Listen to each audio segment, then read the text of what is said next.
Bismillahirrahmanirrahim. Assalamualaikum warahmatullahi wabarakatuh.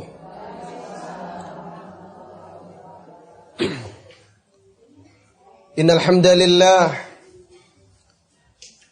nahmaduhu wa nasta'inuhu wa nastaghfiruh wa na'udzu billahi min shururi anfusina wa sayyiati a'malina. من يهده الله فلا مضل له ومن يضلل فلا هادي له أشهد أن لا إله إلا الله وحده لا شريك له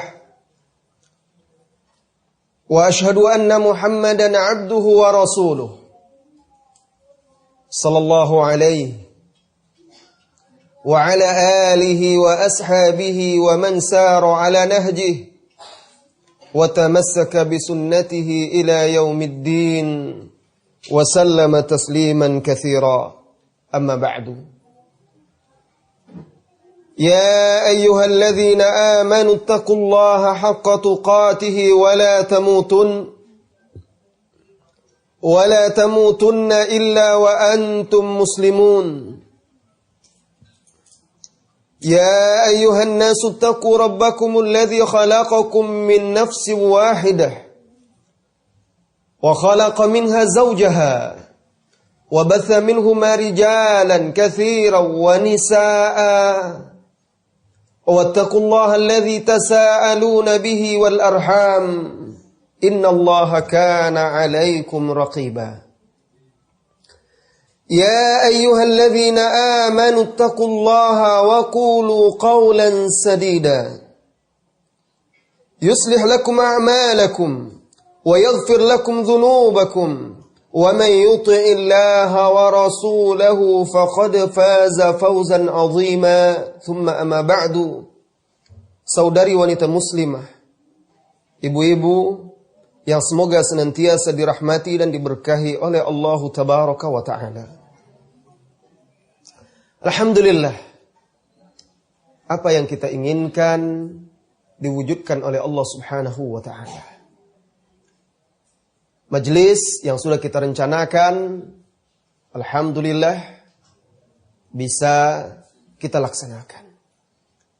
Semua ini adalah dengan izin Allah. Karena karunia, limpahan nikmatnya semata. Maka mari bersyukur, memuja dan memujinya, mengagungkannya. Semakin mendekatkan diri kepadanya bahwa keinginan-keinginan baik kita masih diwujudkan oleh Allah Subhanahu wa Ta'ala. Salawat dan salam untuk Nabi kita yang mulia, Muhammad sallallahu alaihi wasallam, yang telah mengajarkan kepada kita apabila kita ingin berangan-angan, bercita-cita, memiliki keinginan, maka bercita-citalah yang baik. Karena bisa jadi Allah Subhanahu wa Ta'ala mewujudkan cita-cita kita. Saudari wanita muslimah, tadi sarapan sudah dihidangkan, tapi saya tidak selera makan, Bu. Tidak selera makan karena ibu-ibu sudah nunggu nih. Saya cicipi sedikit karena waktu sudah semakin sempit, semakin siang. Maka biar nanti insya Allah kita jamak saja sarapannya dengan makan siang. Kalau musafir kan jamak, Bu. Tapi kalau makan tidak jamak qasar. Baik ibu-ibu yang semoga senantiasa dirahmati dan diberkahi oleh Allah Subhanahu wa Ta'ala. Judul pertemuan kita pagi hari ini adalah angan-anganku. Manusia hidup pasti memiliki harapan, angan-angan, cita-cita dan keinginan. Ada yang terwujud dan ada juga yang tidak diizinkan oleh Allah Subhanahu wa Ta'ala. Angan-angan setiap orang berbeda-beda, bertingkat-tingkat. Ada angan-angan yang mulia, angan-angan yang tinggi, ada angan-angan yang rendah. Dulu waktu kecil, Bu, ibu saya cerita, ada seekor anjing berkata kepada harimau. Cerita ibu kepada anak, tetapi cerita yang luar biasa. Ada seekor anjing berkata kepada harimau. Tuh, kalau di sana kan harimau dipanggil datuk, dipanggil nenek. Nah, anjingnya berkata kepada harimau, tuh, engkau Raja Rimba, tolong robah namaku. Namaku ini buruk, jelek. Anjing meminta ganti namanya. Apa kata harimau? Bagaimana namamu akan diganti? Engkau adalah pengkhianat, engkau licik dan kotor. Tidak mungkin diganti namamu. Namun setelah lama berpikir, harimau itu pun berkata, tapi tidak apa. Aku titip kepadamu sepotong daging. Daging ini milikku. Tolong jaga daging ini. Apabila engkau bisa menjaganya, aku akan robah namamu. Pergilah harimau, ditinggalnya daging. Sepeninggal datuk harimau ini, harimau pergi. Anjing pun berkata, alangkah nikmatnya daging ini. Enak, saya lapar. Persetan dengan nama saya. Nama saya toh bagus kok, anjing. Sudahlah, saya makan. Dimakannya. Nah, kata ibu saya dulu, begitulah. Kalau orang-orang yang tidak memiliki tekad kuat, cita-cita dan keinginan untuk memperbaiki dirinya, dia tidak akan bisa memperbaiki dirinya, Bu. Orang-orang yang memiliki cita-cita yang rendah, keinginan yang rendah, akan tetap berada di bawah, rendah. Dan manusia itu diberikan oleh Allah Subhanahu wa Ta'ala sesuai dengan apa yang dicita-citakannya, apa yang diinginkannya. Di dalam Al-Quran, di surah Al-Isra, Allah Subhanahu wa Ta'ala berfirman dari ayat 18 sampai ayat 21. Man kana yuridul ajilata ajjalna lahu fiha ma nasha' liman nurid thumma ja'alna lahu jahannam yaslaha madhmuman madhura. Barang siapa yang menginginkan dunia, barang siapa yang menginginkan gemerlap dunia yang fana, ya dia memang indah, Bu. Dia memang cantik. Dia memang menyilaukan. Dia memang gemerlap. Tetapi fana. Barang siapa yang menginginkan dunia fana ini, lalu mendahulukannya daripada akhirat, ajalna lahu fiha ma nasha liman nurid.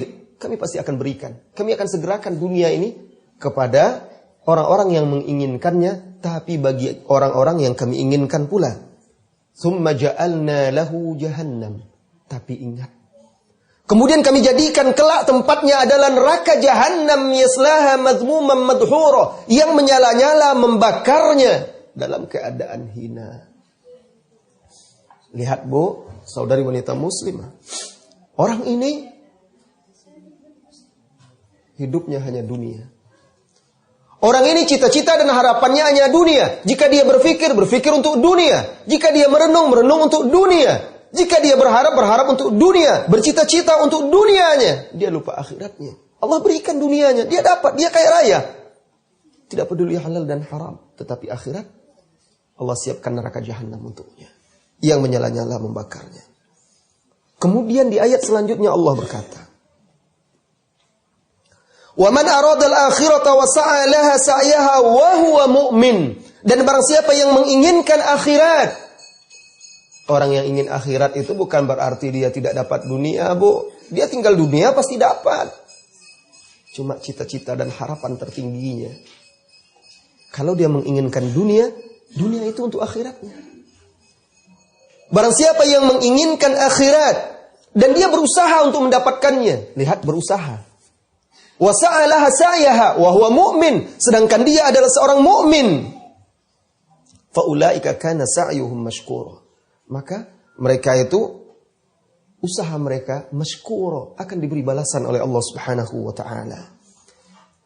Nah, lihat.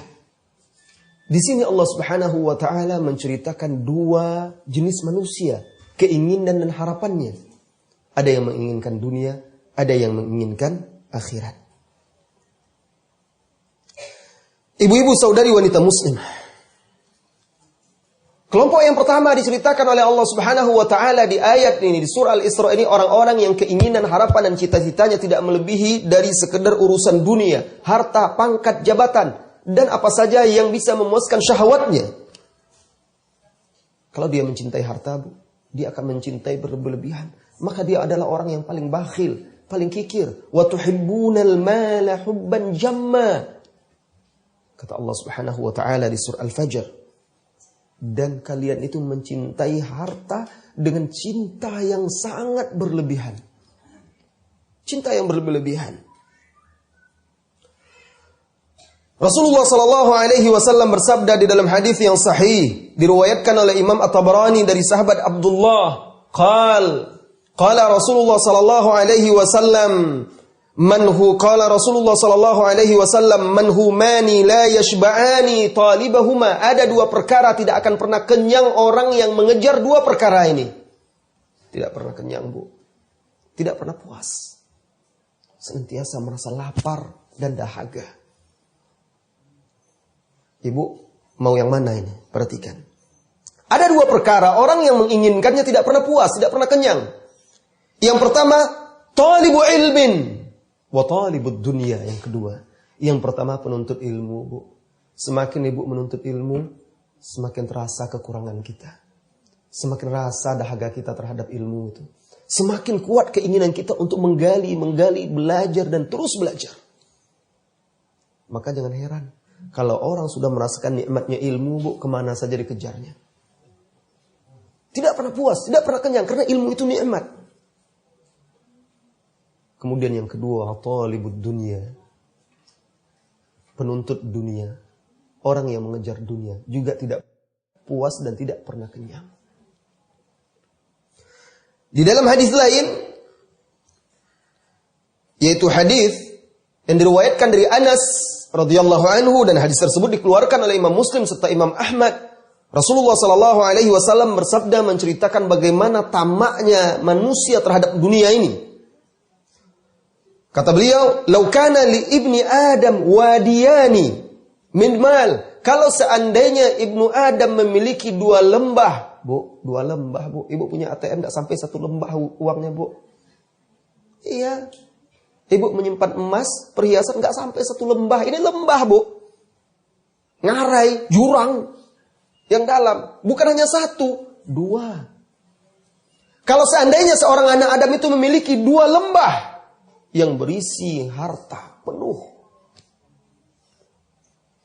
labtagha lahum thalithan, pasti dia akan mencari lembah yang ketiga untuk menimbun hartanya. Allahu akbar. Wala yamla'u jawfa ibni Adam illa turab wa yatubu Allah ala man tab. Dan tidak ada yang bisa memenuhi rongga tubuh anak Adam itu. Perutnya ini tidak akan pernah puas, tidak akan pernah kenyang dengan harta kecuali setelah diisi dengan tanah. Maksudnya, Bu, setelah dia mati, masuk ke dalam liang kubur, baru berhenti hasrat dia untuk dunia ini. Siapa yang tidak ingin dunia ini, Bu? Kita hidup di dunia. Tetapi alangkah berbedanya cita-cita seorang mukmin dengan cita-cita abdud dunia, hamba dunia. Adapun seorang mukmin, orang-orang yang memiliki keinginan yang mulia, sebagaimana di ayat berikutnya tadi di surah Al-Isra, "Wa man aradal akhirata wa sa'alaha sa'yaha." Dan barang siapa yang menginginkan akhirat, dia akan berusaha dan dia berusaha untuk mendapatkannya. Nah, orang-orang yang seperti ini, dunia bagi dia ada dua macam, Bu.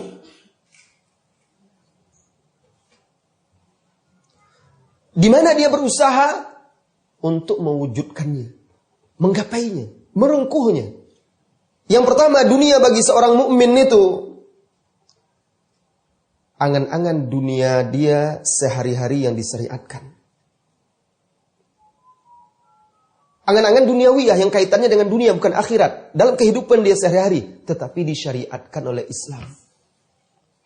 Diridhai oleh Allah Subhanahu wa ta'ala. Jadi dia sama seperti orang yang pertama tadi, Bu. Sama-sama menginginkan dunia. Misalnya dicontohkan oleh para ulama. Misal seorang wanita menginginkan pendamping hidup yang soleh. anak yang soleh. Nah sama, orang-orang yang cinta dunia begitu juga. Menginginkan pendamping juga. Bedanya, mereka menginginkan pendamping yang dunia juga. Anak-anak yang sesuai keinginan mereka pula. Orang-orang wanita-wanita yang salihah ini, dia menginginkan, misalnya suami yang saleh, menginginkan anak keturunan yang saleh. Itu harapan dan cita-citanya. Oleh karena itu dia senantiasa berdoa, Rabbana hablana min azwajina wa dhurriyyatina min qurrata a'yun waj'alna lil muttaqina imama. Lihat, doa itu harapannya, cita-cita dia. Wahai Rabb kami, anugerahkanlah untuk kami dari pasangan kami, dari suami kami atau dari istri kami, dan dari anak-anak kami, anak keturunan kami, qurrata a'yun yang bisa menjadi penyejuk mata bagi kami, waj'alna lil muttaqina imama, dan jadikan kami pemimpin bagi orang-orang yang bertakwa. Lihat, bukankah memiliki suami bagian dari dunia? Bukankah memiliki anak bagian dari dunia? Harapan. Tetapi bedanya, seorang mukmin ketika dia berharap mendapatkan istri, ketika dia berharap mendapatkan anak, karena tujuan untuk mendapatkan ridho Allah Subhanahu wa ta'ala. Begitu juga, misalnya seorang mukmin bercita-cita, berkeinginan, berharap untuk mendapatkan pekerjaan. Perhatikan. Dia ingin dapat pekerjaan, tetapi pekerjaan yang halal, yang diridhoi oleh Allah Subhanahu wa ta'ala, yang berkah. Sehingga harta yang dia dapat berguna dan bermanfaat bagi dia dan anak keturunannya. Maka dia berusaha untuk menghindari dirinya dari harta-harta yang haram dan syubhat. Harapan dan cita-citanya ada terhadap dunia. Sebagaimana orang-orang kafir menginginkan dunia, dia juga ingin. Bedanya orang kafir tidak peduli halal dan haram. Tidak peduli berkah atau tidaknya, baik atau tidaknya. Dan juga orang-orang kafir ketika menginginkan harta dunia adalah untuk memuaskan nafsu dirinya. Sementara seorang mukmin ketika dia mengejar dunia adalah dalam rangka agar bisa menopang dirinya mengabdi kepada Allah Subhanahu wa ta'ala. Begitu juga keinginan-keinginan di dunia, misalnya menuntut ilmu yang bermanfaat. Menuntut ilmu yang bermanfaat, keinginan dia di dunia. Maka ini adalah keinginan yang baik, diridhoi oleh Allah Subhanahu wa ta'ala. Rasulullah sallallahu alaihi wasallam bersabda di dalam hadisnya yang mulia diriwayatkan oleh Bukhari dan Muslim, la hasada illa fi ithnataini. Tidak boleh kita iri hati, Bu, dengki, kecuali terhadap dua orang. Iri hati, maksudnya di sini kita ingin seperti dia. Orang kadang-kadang kan lihat tetangganya beli mobil baru kan iri, cemburu. Kita nggak boleh cemburu kecuali terhadap dua hal. Yang pertama, rajulun atahu Allahul Quran fahuwa yaqumu bihi ana al-laili wa ana an-nahar. Yang pertama, seseorang yang Allah berikan kepada dia, Allah anugerahi ia Al-Quran, lalu dia membacanya, mengamalkannya, mentadabburinya siang dan malam. Boleh kita iri, Bu, boleh kita cemburu, kita ingin seperti dia. Nah, keinginan seperti itu adalah keinginan yang mulia, keinginan seorang mukmin. Saya ingin seperti si fulanah, dia banyak hafal Al-Quran, dia rajin membaca Al-Quran. Subhanallah. Dia mengamalkan Al-Quran, saya ingin seperti dia. Ini keinginan cemburu yang boleh. Yang kedua, Bu, wa rajulun atahu Allahu malan fahuwa yunfiquhu ana al-laili wa ana an-nahar. Yang kedua, cemburu kita ingin pula seperti seseorang yang diberi harta oleh Allah Subhanahu wa taala. Allah Akbar. Boleh ternyata, Bu, kalau lihat orang itu punya mobil kita ingin pula seperti dia, boleh. Tapi belum selesai hadis ini, Bu, dengarkan. Belum selesai. Tadi kata Rasulullah sallallahu alaihi wasallam, tetapi dia menginfakkannya siang dan malam. Saya ingin seperti si fulan. Mobil saya infakkan untuk agama Allah. Harta saya ini untuk masjid, untuk fakir miskin, anak yatim. Seperti dia juga berinfak. Nah, itu boleh, itu mulia. Di dalam hadis yang lain yang diriwayatkan oleh Imam Ahmad dan juga Imam At-Tirmidzi, hadis tersebut sahih dari Abu Kabsyah Al-Anmari radhiyallahu anhu. Rasulullah sallallahu alaihi wasallam bersabda, "Innamad dunya li arba'." Dunia ini, Bu, untuk 4 orang saja. Jangan berharap menjadi yang kelima, Bu. Gak ada. Sekarang saya akan bacakan hadis ini. Silakan catat, periksa oleh ibu, diri kita masuk yang mana. Dunia ini milik 4 orang. Yang pertama rajulin razaqahullahu malan wa ilman. Seseorang yang Allah berikan kepada dia rezeki berupa harta dan ilmu. Loh, ilmu ternyata rezeki juga, Bu. Sana cari rezeki, orang taunya kan, kamu ini pemalas, cari rezeki, taunya cari rezeki itu harta saja. Ilmu ternyata juga rezeki. Seseorang yang Allah beri rezeki berupa harta dan ilmu, fayattaqillaha fi malihi, maka dia bertakwa kepada Allah dalam hartanya. Wa yasil bihi rahimah, dan dia sambung silaturahim dengan hartanya. Wa ya'lamu huquqallah fih, dan dia mengenal hak-hak Allah pada hartanya. Dia keluarkan zakat yang wajib, Bu. Dia berinfak dan bersedekah. Dia bantu agama Allah. Dia bantu fakir miskin, anak yatim, orang-orang yang membutuhkan pendidikan Islam. Dia bantu dengan hartanya, Bu.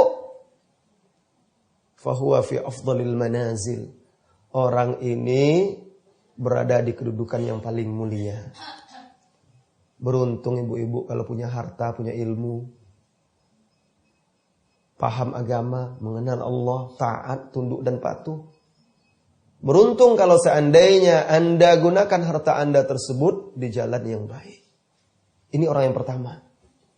Orang yang paling tinggi kedudukannya, paling mulia. Kalau sudah makan ini susah, Bu. Maka tadi makan dikit aja.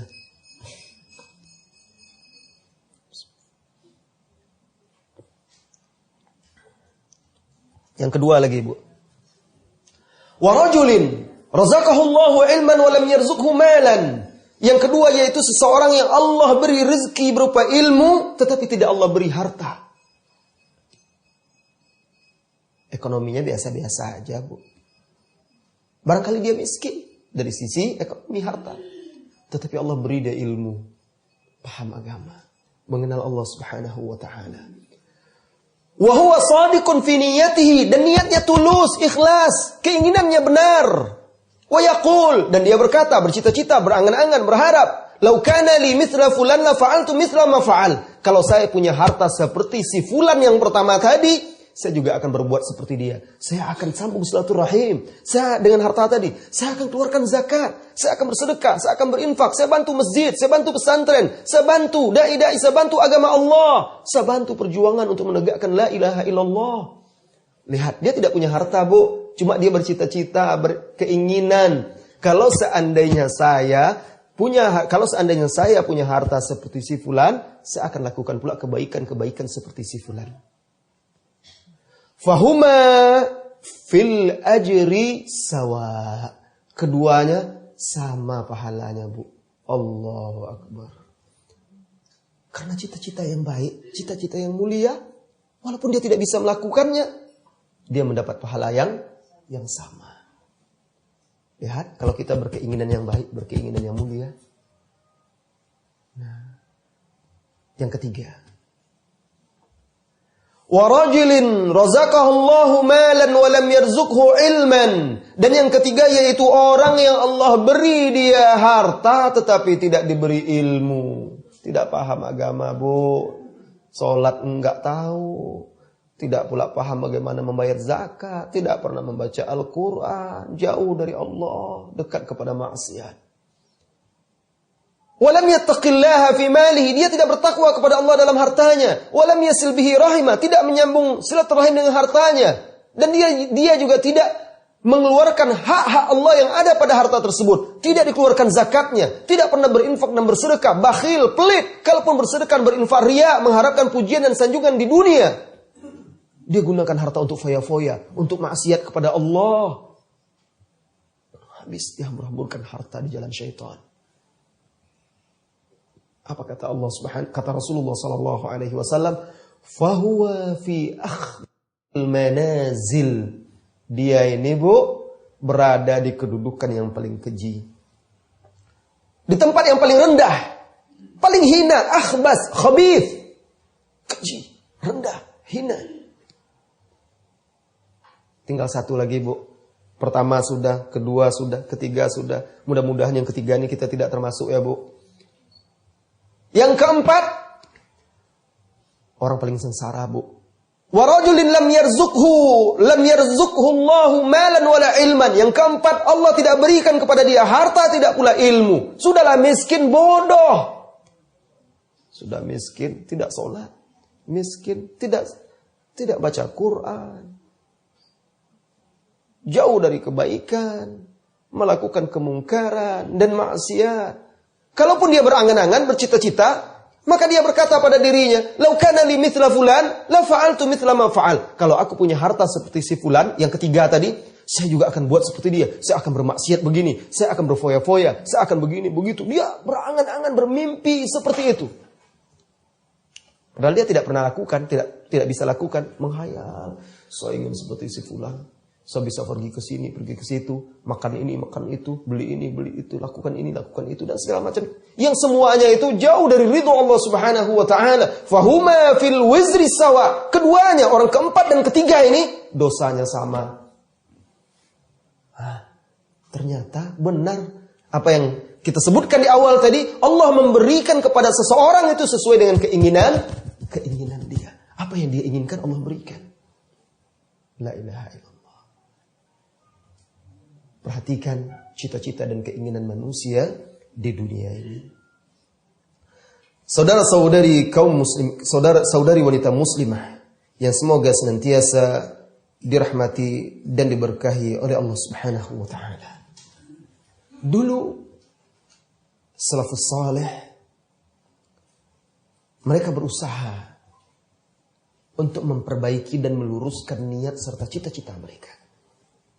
Barangkali di awal-awal kita dahulu, keinginan cita-cita kita hanyalah dunia semata. Lalu Allah beri hidayah. Maka perbaiki niat dan cita-cita kita. Luruskan keinginan dan harapan kita. Yaitu Allah Subhanahu wa Ta'ala. Sufyan Ats-Tsauri berkata, Kuntu atamanna riyasa wa ana syab. Dulu ketika aku muda, aku bercita-cita untuk mendapatkan jabatan. Dia ulama ini, ulama salaf. Waktu dia masih muda, cita-citanya saya ingin jadi punya pangkat, punya kedudukan, punya jabatan. Wa ara rajula 'inda sariya yufti. Lalu aku pernah melihat seorang pria majelisnya di salah satu tiang masjid, di dekat tiang masjid.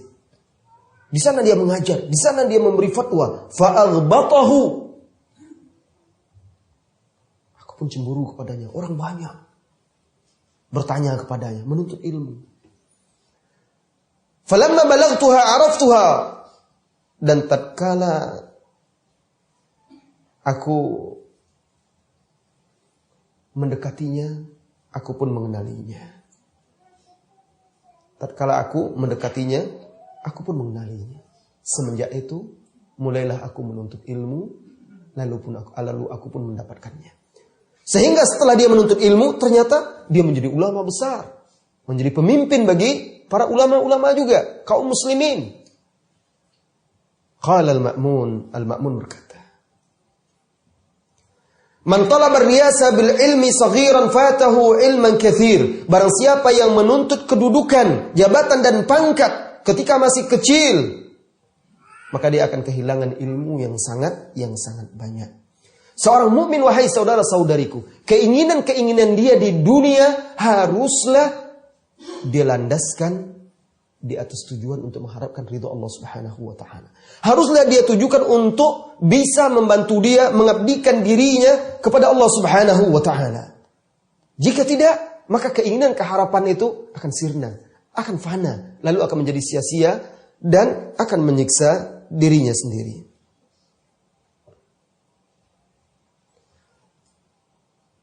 Rasulullah Sallallahu Alaihi Wasallam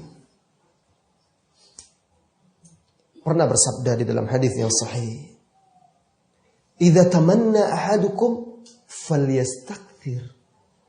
Apabila salah seorang dari kalian berangan-angan, bercita-cita, maka perbanyaklah cita-cita itu.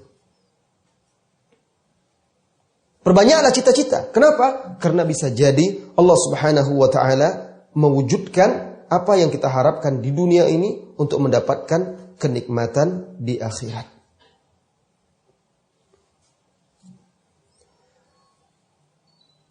Kemudian tadi itu cita-cita seorang mukmin di dunia. Kemudian cita-cita seorang mukmin di akhirat atau keinginan akhiratnya. Apa yang diinginkan oleh seorang mukmin di akhirat kelak? Harapan dan cita-citanya.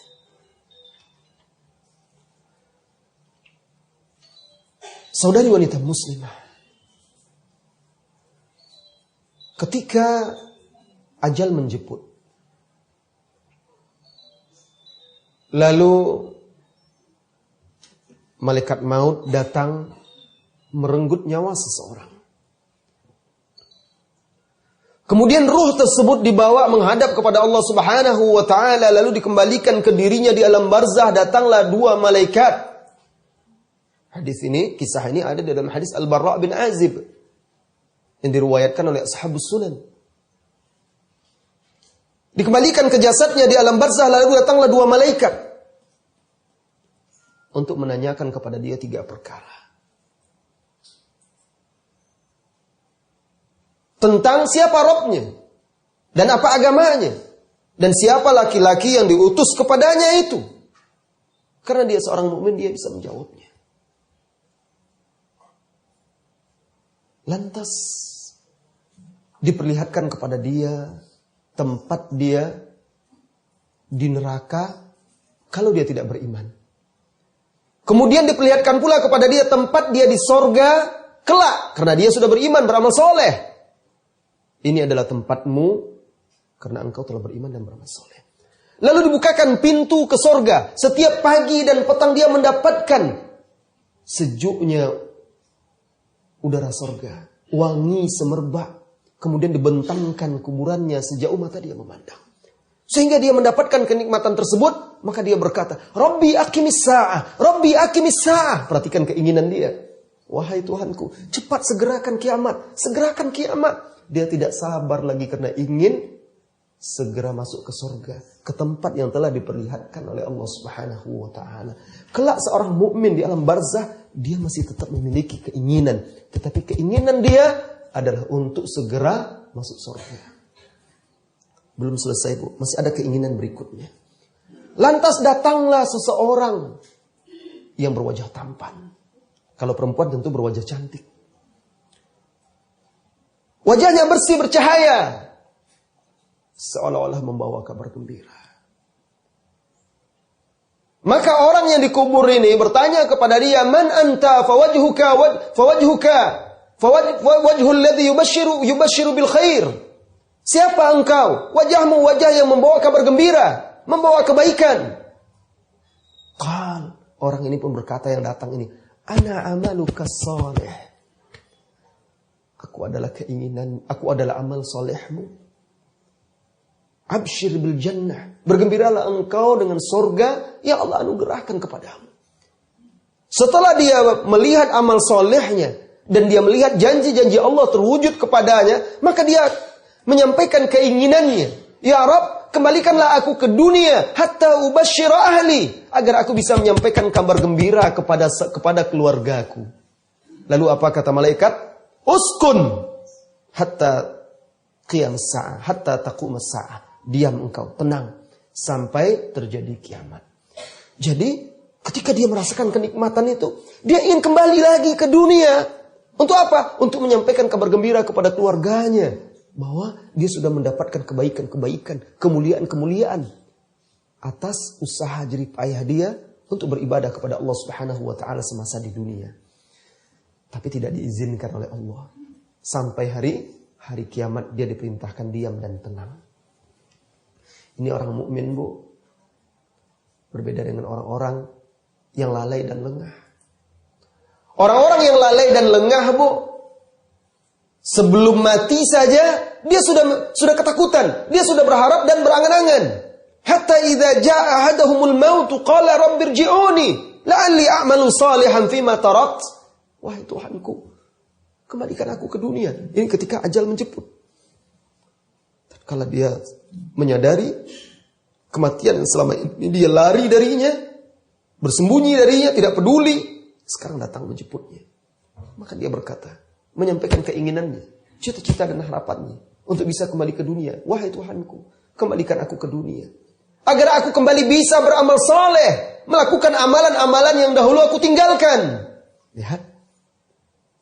Orang-orang yang di dunia ini hidupnya hanya untuk dunia, kelak ketika ajal menjemput dia berharap, berangan-angan untuk bisa kembali ke dunia untuk mencari harta lagi. Bukan Bu, untuk beramal soleh, untuk salat, untuk bersedekah. Karena di dalam ayat lain juga ada diceritakan mereka meminta dikembalikan ke dunia, lalu berjanji kepada Allah Subhanahu wa taala, fa as-saddaqu wa akum minas salihin, agar aku bisa bersedekah dan beramal saleh dan termasuk orang-orang yang saleh. Tetapi itu hanya angan-angan. Dulu diberi kesempatan Bu untuk kembali ke dunia. Tadi malam kita mati Bu. Tadi malam Ibu mati. Tidur kan bagian dari mati juga. Lalu Allah kembalikan ke dunia. Sebelum tidur Ibu berharap, mudah-mudahan besok saya bisa kembali melihat anak saya. Mudah-mudahan besok saya kembali bisa melihat suami saya. Ketika bangun, alhamdulillah, Ibu pun berzikir, memuji Allah Subhanahu wa taala yang telah menghidupkan kembali Ibu setelah mematikan Ibu. Artinya apa, Bu? Allah berikan kesempatan Anda bisa kembali ke dunia. Allah berikan kesempatan. Orang kafir ini, orang fasik ini minta kembali ke dunia, tidak diizinkan oleh Allah Subhanahu wa taala. Kalla, sama sekali itu tidak mungkin. Innaha kalimatun huwa qailuha. Itu hanyalah angan-angan, ucapan yang dia ucapkan. Wa bi waraihim barzakhun ila yaumi yub'atsun. Di belakangnya ada pembatas sampai hari berbangkit. Ada barzakh. Nah, sekarang kita bisa bangun, harapan kita masih terwujud. Lantas apakah kita menunggu sama seperti orang itu baru kita ingin beribadah? Tidak. Setelah dikuburkan nanti, Bu, orang-orang kafir itu tidak terjadi hari kiamat. Takut dia. Pernah Rasulullah SAW melewati kuburan. Ini hadis dalam beberapa riwayat, lafaznya pun bermacam-macam. Lalu Rasulullah SAW bertanya kepada sahabat, kuburan siapa ini? Qalu qabru fulan. Mereka menjawab kuburan fulan. Lalu Rasulullah SAW bersabda, la raq'atani khafifatani ahabba ilaihi min dunyakum hadhihi. Sungguh 2 rakaat yang ringan lebih diinginkan, lebih dicintai oleh orang yang ada di kuburan ini daripada sisa-sisa dunia kalian. Dunia masih banyak nih Bu, sisanya nih Bu. Nggak bisa kita sendiri menghabiskan seluruh manusia menghabiskan dunia ini pun tidak bisa. Apa kata Rasulullah SAW? Orang yang dikuburkan sekarang ini 2 rakaat yang ringan lebih dia cintai, lebih dia sukai daripada dunia yang kalian miliki. Allahu Akbar. Berarti orang di alam barzah itu Bu, ketika dia di sana lalu dia melihat pahala sholat itu, amal solehnya ternyata tidak ada lagi pahala solatnya, dia berharap bisa kembali. Untuk apa? Walaupun hanya sekedar solat 2 rakaat yang ringan saja, yang singkat saja. Di dunia malas kita mengerjakannya Bu. Bahkan yang paling berat, amalan yang paling berat di dunia ini dikerjakan oleh manusia adalah solat. Seorang mukmin Bu, ibadah yang paling dicintainya adalah solat. Saat yang paling dirindukannya adalah ketika bertemu dengan Tuhannya, Rabbnya. Ketika azan berkumandang, maka dia bergembira. Rindu menggebu-gebu di dadanya. Ini saat berjumpa dengan Allah, Rabb yang telah menciptakan dan menganugerahkan rezeki kepadanya. Pecinta dunia, abdud dunia, budak dunia. Saat yang paling berat, yang paling susah. Aduh, azan lagi. Ternyata sudah azan. Berat kayaknya. Kok berat begitu mendengar azan? Waduh, sudah zuhur, sudah asar, maghrib, cepat kali waktu ya. Kayaknya kok ada beban. Komat kan masih lama, udah sabar nanti. Gampang nanti. Waktu masih panjang, selesaikan dulu urusan. Ini ngomong-ngomong kita Biasa manusia melalaikan. Karena tidak ada kecintaan kepada akhirat. Beda dengan orang-orang yang mencintai dan keinginannya adalah akhirat.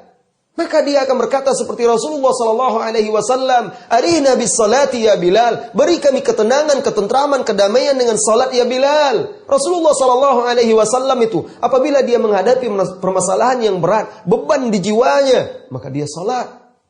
Oleh karena itu beliau berkata, "Hubbiba ilayya min dunyakum at-tibu wan nisa wa ju'ilat qurratu aini fis salah." Dijadikan oleh Allah kecintaanku kepada dunia kalian itu cinta kepada wangi-wangian dan cinta kepada istri-istriku. Dan Allah jadikan penyejuk mataku, penentram jiwaku, salat. Dunia boleh kita cintai, Bu, tetapi bukan itu yang menjamin ketenangan, ketentraman jiwa. Salatlah. Seorang mukmin sejati, Bu, seorang mukminah yang cinta kepada akhirat, saat yang paling menyedihkan bagi dia adalah ketika imam atau ketika dia selesai sholat mengucapkan Assalamualaikum, Assalamualaikum. Ini yang paling berat. Sementara abdud dunia, orang-orang yang cinta dunia, ketika dia mengucapkan salam, Assalamualaikum, Assalamualaikum, Alhamdulillah. Lepas beban. Ini realita, Bu. Salat yang paling dicintai oleh orang-orang yang cinta akhirat adalah salat yang paling panjang bacaannya, yang tumaknina, khusyuk, panjang rukuk dan sujudnya. Salat yang paling tidak disukai oleh orang-orang yang cinta dunia melupakan akhirat, yang paling panjang bacaannya, paling panjang rukuk dan sujudnya. Aduh, imam ini apa ini yang dibacanya? Surat Al-Baqarah, panjang, menggerutu. Yang paling dicintainya adalah sholat yang pendek. Kalau imam sudah baca qul huwallahu ahad, senang dia. Pendek. Ini bedanya. Saudari wanita muslimah yang semoga senantiasa dirahmati dan diberkahi oleh Allah Subhanahu wa taala. Dengarkan keinginan-keinginan salafus saleh. Ulama-ulama dan salafus saleh terdahulu, apa saja yang mereka inginkan dan harapkan. Diriwayatkan dari Abu Darda, annahu qila lahu fi maradhihi, "Ma tashtaki?" Faqala dhunubi. Qila lahu ma tashtahi? Qala maghfirata rabbi. Qila ala nad'u laka tabiba? Qala at-tabib amradani. Abu Darda ketika dia sakit menjelang wafatnya, ditanyakan kepada dia, "Wahai Abu Darda, apa yang engkau keluhkan?" Karena dia sakit. Kalau orang sakit kan biasa ditanya, apa yang sakit? Apa yang kau keluhkan? Bang, sini saya sakit, tolong. Sini saya sakit, saya pengen ini, kepala sakit. Orang sakit. Tapi beliau lain. Beliau berkata, "Zunubi, yang saya keluhkan adalah dosa-dosaku. Sakitku adalah dosa-dosaku." Itu Abu Darda, sahabat yang mulia radhiyallahu anhu, yang sudah dijamin oleh Allah Subhanahu wa taala dan Rasulullah sallallahu alaihi wasallam. Apa kata dia? Yang dia keluhkan adalah dosa-dosanya. Sementara yang kita keluhkan adalah dunia kita. Lalu ditanyakan lagi kepada dia, "Wa ma tashtahi?" Apa yang kau inginkan sekarang? Kata dia, "Maghfirata rabbi," ampunan Rabbku. Yang aku inginkan hanyalah ampunan Rabbku. "Ala nad'u laka tabiba?" Maukah kami panggilkan seorang tabib? Qala tabib amradani. Tabib itu akan membuatku sakit. Dia tidak mau. Bukan berarti dia tidak mau berusaha, tidak mau berobat. Karena sekarang dia sedang sakit sekarat, menjelang wafat. Itulah keinginan mereka, keinginan yang tinggi dan mulia, yaitu ampunan Allah Subhanahu wa taala. Di dunia ini, Bu, apapun yang kau raih, saudariku wanita muslimah, kalau tidak diampuni oleh Allah Subhanahu wa taala di yaumul qiyamah, semuanya akan sia-sia. Orang yang tidak diampuni oleh Allah tempatnya adalah neraka. Maka cita-cita tertinggi dan yang paling mulia itu adalah ampunan Allah Subhanahu wa taala. Abdullah bin Umar radhiyallahu anhuma suatu hari duduk bersama 3 orang sahabatnya. Lalu dia berkata kepada sahabatnya, duduk di Hijr Ismail, di pangkuan Ka'bah, di haribaan Ka'bah. Lalu dia berkata kepada kawan-kawannya, "Tamannau, silakan kalian berangan-angan, bercita-cita, barangkali Allah akan kabulkan." Lalu ada yang berkata, "Atamanna an akuna khalifatan lil mu'minin." amiran lil mu'minin. Saya berangan-angan untuk menjadi khalifah. Bercita-cita menjadi khalifah, amir, pemimpin bagi orang-orang yang beriman. Allah wujudkan, dia adalah Abdullah bin Zubair menjadi khalifah, memimpin Hijaz. Kemudian anak muda yang kedua berkata, saya bercita-cita, atamanna, saya bercita-cita, berkeinginan, an akuna amiran lil Baghdad, lil Iraq. Saya bercita-cita, berkeinginan menjadi pemimpin di Irak. Wa atazawwaju Aisyah binti Talha wa Sukaina binti Husain radhiyallahu anhu. Saya bercita-cita untuk menjadi pemimpin di Irak dan bisa menikahi Aisyah binti Talha dan juga Sukainah binti Husain radhiyallahu anhu. Cucu Rasulullah sallallahu alaihi wasallam. Lain pula cita-citanya. Ternyata Allah wujudkan juga.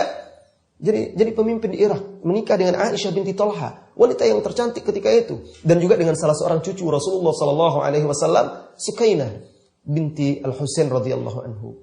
Yang ketiga berkata, atamanna, saya berharap, berkeinginan, an ya'khudhan nas anni al-fiqh, manusia menuntut ilmu fikih dari saya. Saya ingin menjadi seorang alim, saya ingin menjadi seorang ulama, orang belajar dari saya. Allah wujudkan. Dia adalah Urwah bin Zubair. Menjadi salah satu dari 7 ulama terkemuka di kota Madinah di masa tabi'in. 7 ahli fikih terkemuka. Tinggal Abdullah bin Umar.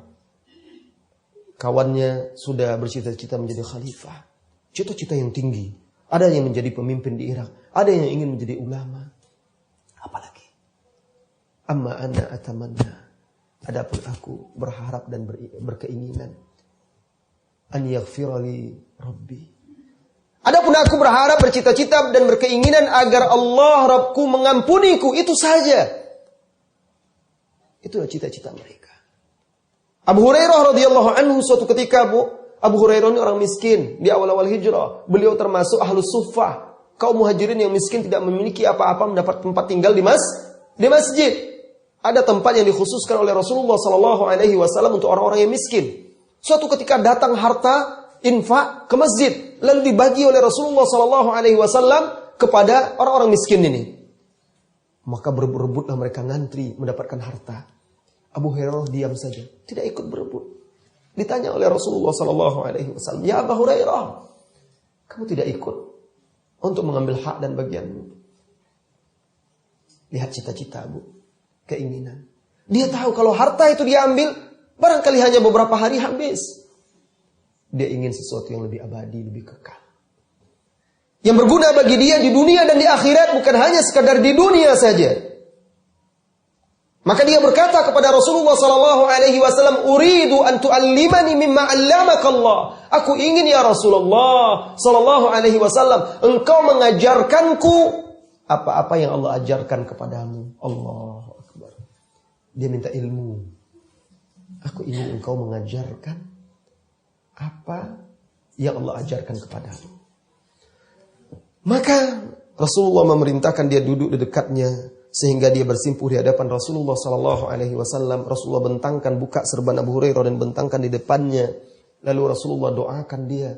Maka semenjak itu dia menjadi tidak pernah lagi lupa apa yang dia dengar dari Rasulullah sallallahu alaihi wasallam atau apa yang dia hafal. Oleh karena itu, Bu, sahabat Abu Hurairah adalah sahabat yang paling banyak meriwayatkan hadis Rasulullah sallallahu alaihi wasallam. Suatu malam Rasulullah sallallahu alaihi wasallam terjaga untuk salat tahajud.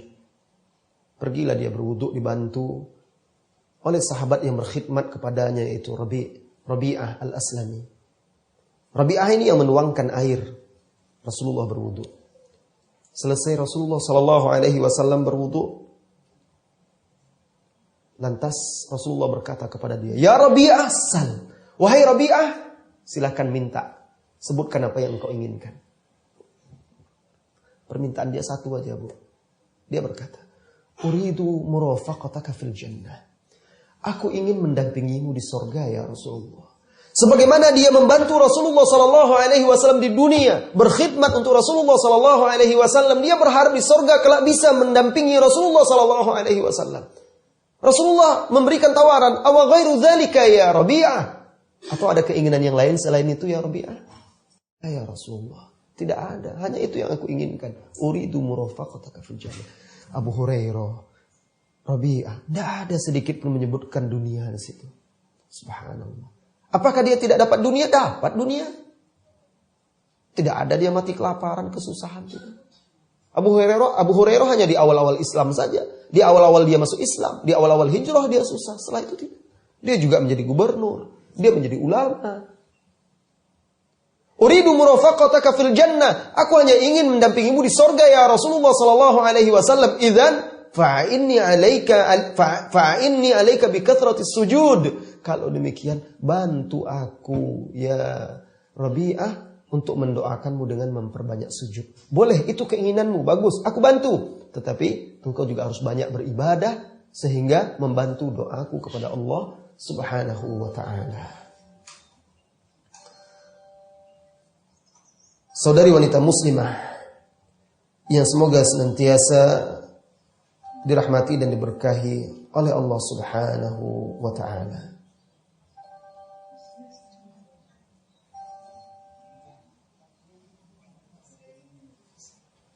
Salah seorang ulama berkata, ijtanib sab'a khisalin yastarihu jismuka wa qalbuka wa yaslam irduka wa dinuka. Jauhi 7 perkara. Jauhi 7 perkara, maka tubuhmu akan rehat dan tenang. Tubuh dan hatimu akan istirahat dan tenang. Kehormatanmu akan selamat. Agamamu akan terjaga. Nah, jauhilah 7 perkara, maka tubuh dan hatimu menjadi tenang serta istirahat. Kehormatanmu akan selamat, agamamu akan terjaga. Yang pertama, la tahzan ala ma fataka. Jangan engkau bersedih, berduka terhadap sesuatu yang luput darimu, tidak berhasil engkau raih di dunia ini. Kadang-kadang kan kita, Bu, kalau cita-cita tidak tercapai di dunia ini, sedihnya minta ampun. Sampai ada yang stres, frustasi. Padahal itu tidak mengembalikan apa yang sudah hilang dari dia. Nah, apa yang hilang dari kita di dunia ini, jangan bersedih. Wala tahmil hamma ma lam yanzil bika. Dan jangan kau resah, khawatir, takut terhadap sesuatu yang belum menimpamu. Lihat 2 perkara, Bu. Hidup kita di dunia ini, masa lalu, masa sekarang, dan masa yang akan datang. Masa lalu itu berlalu, Bu. Banyak cita-cita, keinginan kita yang tidak tercapai. Jangan bersedih, jangan berduka. Masa depan kadang kita cemas dan takut, Bu. Khawatir akan menimpa kita sesuatu. Maka jangan bebani dirimu dengan sesuatu yang kau cemaskan, yang belum tentu turun kepadamu. Ini mengingatkan kita kepada hadis Rasulullah SAW kepada salah seorang sahabatnya tentang penyerahan diri kepada Allah Subhanahu wa ta'ala serta pasrah menerima apa yang sudah ditakdirkan oleh Allah Subhanahu wa ta'ala. Rasulullah bersabda kepada salah seorang sahabat, "I'lam, ketahuilah, law ijtama'atil jinnu wal ins ala an yanfa'uka bi syai'in la yanfa'uk lam yanfa'uk illa bima kataballahu lak." Ketahuilah, seandainya jin dan manusia berkumpul, berjibaku untuk memberikan manfaat, membantu dan menolongmu, maka mereka tidak akan bisa melakukannya kecuali sebatas yang telah Allah tetapkan untukmu. Walau ijtama'u ala an yadurruh, kalau mereka jin dan manusia itu berkumpul, berusaha untuk mencelakaimu, untuk menimpakan mudarat kepadamu, lam yadurruka illa bima qad kataballahu alaik. Mereka tidak akan bisa membahayakanmu kecuali sebatas yang telah Allah tetapkan untukmu. Semuanya telah tetap dari Allah Subhanahu wa ta'ala. Apa yang membuat kita cemas dan khawatir? Takut. Kemudian selanjutnya baru 2 tadi ya. Jangan sedih terhadap apa yang luput darimu. Jangan cemas, jangan takut terhadap sesuatu yang belum tentu menimpamu. Wala talumin nas ala ma fika mithluh. Wala talumin nas ala ma fika mithluh. Jangan cela manusia karena mereka memiliki apa yang ada pada dirimu. Ini. Orang kalau sibuk saja melihat orang lain, Bu. Loh, dia kok ada seperti punya saya. Loh, dia kok gitu pula. Kita merasa tersaingi. Kita tidak akan pernah tentram hidup, Bu. Badan kita capek. Kenapa? Karena kita akan berusaha supaya bisa lebih lagi dari orang itu. Karena kita tidak ingin ada orang yang sama dengan kita. Loh, kok dia sekarang punya jilbab kayak saya pula? Gak mau. Saya beli jilbab yang lain pula misalnya. Agak capek, Bu. Ingin berbeda sendiri. Loh, mobilnya sekarang sudah sama dengan saya. Saya tidak mau, saya akan cari yang lain. Jual ini. Cari, kurang duit, utang dulu. Capek. Pikiran kita capek, badan kita capek, hati kita capek. Yang berikutnya yang keempat. Wala tatlubil jazaa'a ala ma lam ta'mal. Jangan engkau meminta balasan sesuatu yang tidak pernah engkau perbuat. Kita harap-harapkan sesuatu balasan padahal kita tidak pernah berbuat.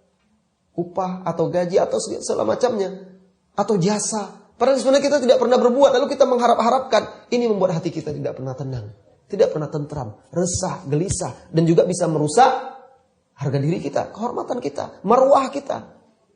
Akhirnya seperti orang yang menjilat. Kita tidak punya kontribusi di situ. Ngapain mengharap-harap? Yang berikutnya, yang keberapa, Bu? Yang kelima. Wala tandur bisyahwatin ila ma la tamlik. Jangan kau melihat sesuatu itu dengan syahwat. Jangan kau melihat sesuatu yang tidak engkau miliki dengan syahwat. Ini juga tidak boleh. Sudah jelas itu bukan milik dia. Haram bagi dia. Lalu dia lihat dengan syahwat. Ini tidak boleh. Kalau dia lakukan itu, maka itu akan membuat pikirannya resah, hati tidak tenang, merusak harga diri, kehormatan dan agamanya. Maka Allah perintahkan kepada pria dan wanita, kalau melihat sesuatu yang haram, dia ghaddul basar. Wala taghdab ala man lam yadurruhu ghadbuk. Jangan engkau marah kepada orang yang marahmu tidak akan memberikan efek apa-apa kepadanya. Percuma. Akhirnya kita yang marah-marah hati yang sakit. Orang marah itu, Bu, itu berbahaya. Kenapa? Karena darah itu naik semuanya ke sini. Memuncak. Makanya ada orang sampai stroke karena marah. Naik emosinya, pitamnya, langsung tumbang. Ulang lagi. Jangan marah kepada orang yang tidak berguna amarahmu terhadapnya. Bahasanya aja beda. Jadi ada orang-orang yang memang marah kita tidak berguna. Ngapain marah-marah? Kepada anak, ngapain harus ngomel-ngomel terus, harus marah-marah terus? Iya, kalau anak itu memang tidak berguna bagi dia marah, cari cara lain. Itu tidak akan berguna bagi dia, kita tambah sakit, tambah susah. Kalau ibu tidak percaya, kalau ibu lagi marah, coba pergi ke cermin, lihat bagaimana tampang ibu. Kan rugi. Wala tamdah man lam ya'lam min nafsihi khilafa dzalik. Jangan engkau memuji seseorang yang tidak tahu dari dirinya selain daripada itu. Ma lam yu'lam min nafsihi khilafa dzalik. Jangan puji seseorang jika engkau tidak mengetahui sebenarnya dirinya bagaimana. Jangan puji. Ya. Jangan memuji seseorang yang tidak diketahui dari dirinya lawan dari perbuatan yang engkau puji itu. Misalnya engkau memuji, oh dia baik, oh dia oh dia ramah, tapi engkau tidak pernah melihat dia apakah dia pernah marah atau pernah ini dan segala macam. Karena pujian yang seperti itu akan mengangkat diri dia melewati batas, akan melebihkan dia dari derajat atau kedudukan yang semestinya. Ya. Nah ini ada 7, saya ulangi lagi dari pertama, Bu, ya. 7 perkara ini adalah salah satu kiat yang diajarkan oleh para ulama bagaimana kita hidup tentram, damai, tenang hati kita. Jangan bersedih terhadap sesuatu yang luput darimu. Kalau sudah terjadi, ya sudah, kita serahkan kepada Allah Subhanahu wa taala. kita pasrahkan kepada Allah Subhanahu wa taala. Kalau itu buruk, maka kita bersabar. Kalau itu baik, kita bersyukur kepada Allah Subhanahu wa taala. Itu sikap kita terhadap apa yang menimpa kita. Yang kedua, jangan engkau resah, gelisah, cemas terhadap sesuatu yang belum tentu menimpamu. Hanya kekhawatiran belaka. Nah, kalau Anda senantiasa dirundung oleh kekhawatiran itu, Bu, maka Anda tidak pernah tenang. Ada orang tidak bisa tidur, tidak bisa rehat karena ketakutan yang berlebihan. Takut nanti anaknya begini, takut nanti ini. Akhirnya dia tidak jadi menyekolahkan anaknya ke pesantren. Karena khawatir, nanti anak saya begini, nanti anak saya begitu. Akhirnya dia kekang anak tersebut karena kekhawatiran yang berlebihan. Yang ketiga, jangan cela manusia terhadap apa yang dimilikinya. Jangan cela manusia terhadap apa yang ada padamu persis seperti apa yang ada padanya. Itu sama, bahasanya berbeda tadi, Bu. Jangan meminta upah balasan terhadap apa yang belum engkau kerjakan atau tidak engkau kerjakan. Jangan engkau melihat sesuatu yang tidak engkau miliki dengan syahwat, yang tidak halal bagimu, yang haram bagimu. Jangan engkau marah kepada seseorang yang tidak bermanfaat atau tidak berguna amarahmu terhadapnya. Dan jangan engkau memuji seseorang yang tidak diketahui dari dirinya sifat-sifat yang berlawanan dengan apa yang dipuji tersebut. Nah, perhatikan. Apa kaitannya dengan angan-angan dan cita-cita kita?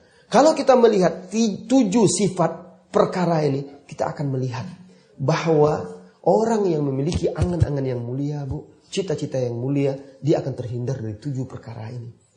Coba perhatikan yang pertama.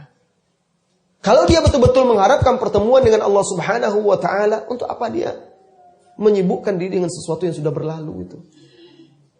Hanya orang-orang yang angannya rendah dan lemah yang senantiasa menangisi sesuatu yang sudah terjadi, sesuatu yang sudah berlalu. Lihat, seorang wanita muslimah, Ummu Sulaim, sudah lama dia mengharapkan, mengidamkan anak. Setiap dapat anak sakit wafat. Sampai anak yang terakhir itu sakit lagi. Lantas ketika suaminya pergi bekerja, mencari nafkah, keluar dari rumahnya di pagi hari, anak yang sakit yang dirawatnya itu Allah wafat. Bayangkan. Apa yang diharapkannya, diinginkannya luput dari diri dia. Dia ingin mendapatkan anak, tumbuh besar bersamanya. Dia ingin mendidik anaknya, tapi tidak bisa. Apa yang dilakukannya? Apakah dia langsung tenggelam dalam kesedihannya, dalam dukanya? Tidak. Karena dia memiliki sesuatu yang lebih besar daripada itu, yaitu Allah. Dia memiliki sesuatu yang lebih agung yang diharapkannya, yaitu ridho Allah Subhanahu wa ta'ala. Maka ditunggunya suaminya, disiapkannya anaknya tersebut, dimandikan dan segala macamnya, sudah selesai, dikafankan lalu diletakkannya di tempat biasanya anaknya sambil menunggu suaminya pulang. Lalu dia persiapkan dirinya untuk menyambut suaminya. Bayangkan kekuatan iman wanita ini. Anak semata wayang meninggal. Anak yang dicintainya ini meninggal. Kemudian dia menyelenggarakannya sendiri. Disiapkannya anaknya. Kemudian dia siapkan pula diri dia untuk suaminya. Dia masak makanan yang enak. Dia siapkan hidangan tersebut. Dia siapkan dirinya untuk suaminya. Suaminya pulang. Suaminya bertanya, bagaimana kabar anak kita? Dia katakan, anak kita tidak pernah tidur istirahat lebih baik daripada ini. Karena sudah wafat. Tidak pernah lebih tenang daripada ini. Kalau wanita zaman sekarang jangan tanya, Bu. Langsung suaminya ditabraknya, langsung menangis. Oh, anak kita sudah tidak ada lagi, Pak. Sudah begini, sudah begitu. Lihat perbedaan keimanan tadi. Perbedaan orang-orang yang memiliki cita-cita dan keinginan yang mulia. Akhirnya, ringkas cerita, karena berkah dari kekuatan imannya itu, suaminya marah sebenarnya. Karena dia tidak mengabarkan anaknya wafat dari awal. Bahkan sibuk melayani dia makan dan melayani suaminya. Sudah selesai baru diceritakannya. Marah suaminya. Besok dikadukan kepada Rasulullah SAW. Rasulullah akhirnya mendoakan mereka dan akhirnya mereka mendapat anak dari situ. Anak yang tumbuh besar, yang akhirnya juga menjadi seorang pemuda yang soleh dan salah seorang sahabat yang mulia. Buah dari kesabaran. Kalau dia larut dalam kesedihan, dia tidak akan dapatkan doa Rasulullah SAW itu. Orang-orang yang memiliki cita-cita yang tinggi, cita-cita yang mulia, tidak pernah merasa resah, gelisah, gentar dengan sesuatu yang belum terjadi. Dia tidak khawatir jatuh miskin. Dia tidak pernah berkhawatir, bagaimana besok anak saya, bagaimana ini. Akhirnya ditimbun harta banyak-banyak, katanya untuk anaknya. Setelah dia mati, harta itu digunakan anaknya untuk maksiat. Bagaimana? Bukan berarti kita tidak boleh menabung, Bu. Tetapi kecemasan, ketakutan yang berlebihan membuat kita menumpuk harta kita. Alangkah baiknya harta itu kita gunakan untuk menyekolahkan anak kita di sekolah-sekolah yang baik. Untuk mendidik dia dengan didikan Islam. Maka itu akan lebih bermanfaat dan berguna. Orang yang memiliki cita-cita yang mulia, cita-cita yang tinggi, dia tidak pernah mengharapkan balasan yang tidak pernah dia kerjakan, upah yang tidak pernah dia kerjakan. Karena dia mengharapkan sesuatu dari Allah Subhanahu wa ta'ala. Orang yang memiliki cita-cita yang tinggi, dia bukan pemarah. Dia pun tidak pernah menyanjung berlebihan, menjilat. Seperti para pecinta dunia. Orang yang memiliki cita-cita yang tinggi, dia ingin melihat wajah Allah. Maka dia pun menjaga pandangan matanya dari melihat sesuatu yang diharamkan oleh Allah dan Rasulnya Sallallahu Alaihi Wasallam. Ini dia cita-cita hamba-hamba Allah yang mukmin. Apa cita-citamu? Apa angan-anganmu, wahai saudariku?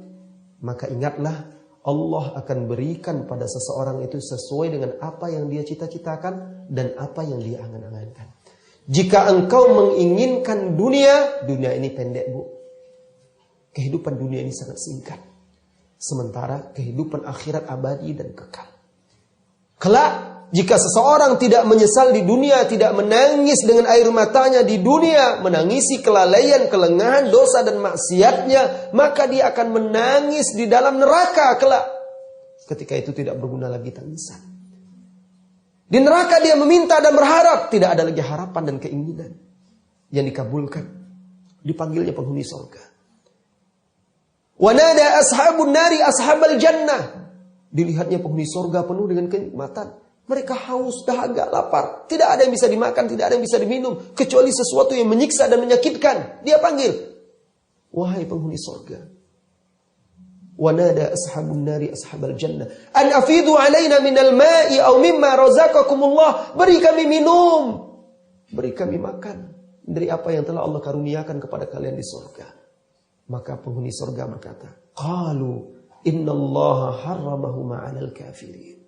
Allah mengharamkan keduanya atas orang-orang kafir. Minuman surga, makanan surga tidak boleh bagi penghuni neraka. Dia berharap, dia meminta. Tidak tahan lagi, Bu. Akhirnya dia meminta kepada malaikat Malik, penghuni, penjaga neraka. Ya Malik, liyaqdi alaina rabbuk. Wahai Malik, minta kepada Tuhanmu agar Tuhanmu mematikan kami. Sudahlah, kami tidak tahan lagi. Biarlah dia matikan kami. Dulu di dunia dia takut mati, Bu. Lari dari kematian. Berharap untuk tidak mati. Sakit sedikit mencari obat agar tidak mati. Sekarang di neraka dia berharap kematian.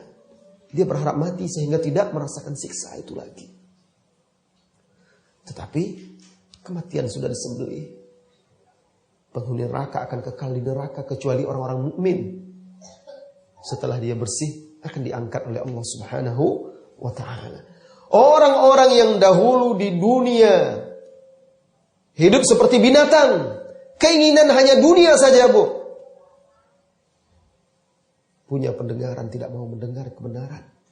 Punya hati tidak mau memahami kebenaran. Punya mata tidak mau melihat kebenaran. Ulaika kal an'am, kata Allah. Mereka itu seperti hewan ternak di dunia. Pikirannya hanya harta, wanita, syahwat. Ulaika kal an'am. Mereka itu seperti hewan ternak. Balhum adal. Bahkan lebih sesat daripada hewan ternak. Kelak di akhirat, Bu, mereka berharap pula menjadi binatang, menjadi hewan. Karena mereka tahu hewan tidak akan dihukum. Karena mereka tahu hewan di yaumil qiyamah itu, setelah hewan-hewan itu dihisab, maka mereka dijadikan tanah oleh Allah Subhanahu wa ta'ala. Maka orang-orang kafir itu kelak di hari kiamat berkata, ya laitani kuntu turaba. Andai saja aku ini hanyalah sebongkah tanah. Sama seperti hewan-hewan itu dijadikan tanah oleh Allah. Tidak dihukum di dalam neraka. Maka Bu, dari sekarang tentukan cita-cita Anda. Tentukan keinginan Anda. Apa cita-cita Anda ketika Anda memilih suami Anda? Perbaiki sekarang. Apa cita-cita Anda ketika Anda memiliki anak? Perbaiki sekarang. Apa cita-cita Anda memiliki harta? Apa cita-cita Anda di masa depan, esok, dan seterusnya? Apa cita-cita Anda di alam barzah? Keinginan Anda di yaumil mahsyar? Keinginan Anda setelah dihisab di atas titian? Dan begitu seterusnya. Keinginan seorang mukmin yang tertinggi dan mulia kelak di dalam surga, Bu. Ketika mereka meminta kepada Allah, diizinkan untuk melihat wajahnya. Wujuhu yawma idzin nadhirah ila rabbiha nadhirah. Wajah orang-orang beriman ketika itu bercahaya. Mereka memandang kepada Rabbnya. Oleh karena itu Rasulullah SAW berdoa dalam doanya, salah satu doanya, Allahumma inni as'aluka ladzatan nadhar ila wajhi. Ya Allah, aku memohon kenikmatan, aku memohon anugerahilah aku kenikmatan memandang kepada wajahmu. Allahu Akbar. Itu cita-cita seorang mukmin di surga.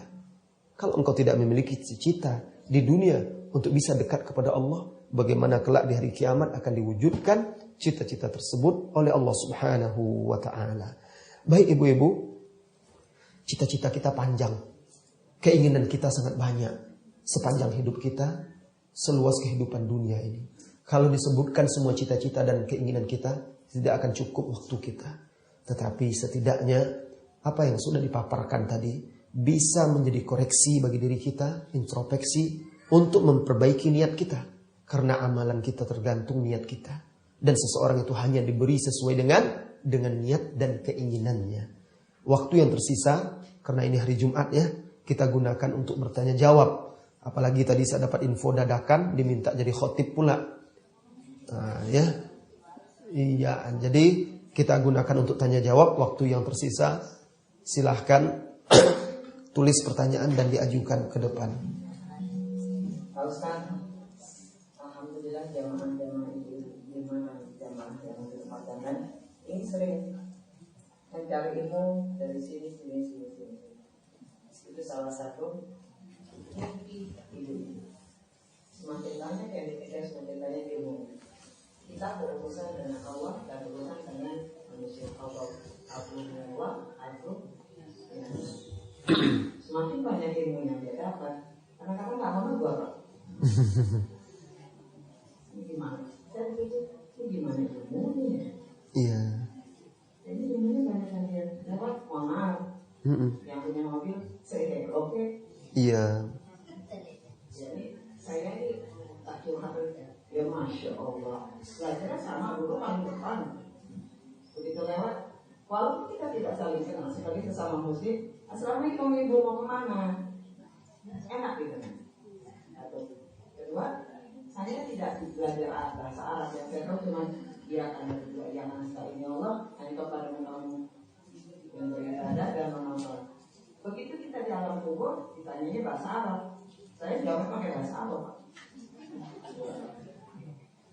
Yang ketiga, apa ya? Boleh deh Pak, lupa. Iya, bagus pertanyaan dari salah seorang ibu.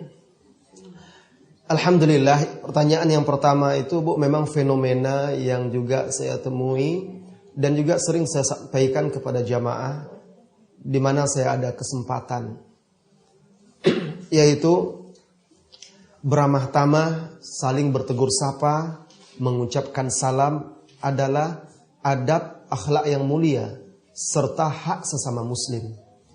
Maka siapapun muslim itu, baik kita kenal atau tidak kenal, lebih muda dari kita, maka tetap dianjurkan kita untuk saling mengucapkan salam, menjawab salam, saling bertegur sapa. Rasulullah SAW, subhanallah, beliau adalah contoh bagi kita. Beliau tidak pilih-pilih orang. Bahkan dengan anak kecil pun kalau beliau melewati sekelompok anak kecil, beliau mengucapkan salam kepada anak-anak itu. Nah, kadang saya menjawab pertanyaan ini dari dua sisi. Sisi yang pertama, saya tujukan kepada sebagian saudari, karena ini forum akhwat muslimat, saudari-saudari yang barangkali tidak begitu ramah kepada saudari-saudari yang lainnya. Maka sudah sepantasnya kita membuka diri. Karena dengan akhlak yang mulia, dengan kita mudah menyapa, mengucapkan salam, wajah yang berseri-seri, akan membuka hati manusia untuk menerima dakwah yang hak. Sehingga dia merasakan ternyata dakwah ini indah. Nah, dakwah ini indah. Membuat seseorang itu merasa betah, kerasan duduk bersama kita. Nah, adab tegur sapa dan salam ini memang salah satu adab yang sekarang mulai ditinggalkan, khususnya kalau kita lewat di depan orang. Dan salah satu tanda-tanda hari kiamat itu, Bu, salam tidak diucapkan kecuali kepada orang yang dikenal. Itu salah satu tanda hari kiamat. Padahal muslim, tapi karena tidak kenal dia tidak mau mengucapkan salam. Nah, saya sering ingatkan kepada saudara-saudara yang lain, kalau kita lewat di depan orang itu tidak ada salahnya kalau tidak kita sempat menegur, menyapa karena kita dalam kendaraan, pakai klakson kita bisa tegur, Assalamualaikum Pak, Bu, sapa. Jadi enak. Orang pun menjadi, oh ini ternyata muslim, saudara saya, baik. Nah, oleh karena itu dahulu sebagian sahabat-sahabat itu masuk Islam itu hanya karena melihat wajah Rasulullah SAW. Lembut tutur katanya, manis, indah budi bahasanya, mudah tersenyum. Oleh karena itu dipuji oleh Allah Subhanahu wa taala, walau kunta fadzzan ghalidhan qalbi lam faddu min haulik. Kalau engkau hai Muhammad seorang yang kaku, keras, kasar, niscaya manusia akan lari dari sisimu. Artinya, jika kita ingin diterima agama ini oleh manusia, kita harus ramah, harus baik.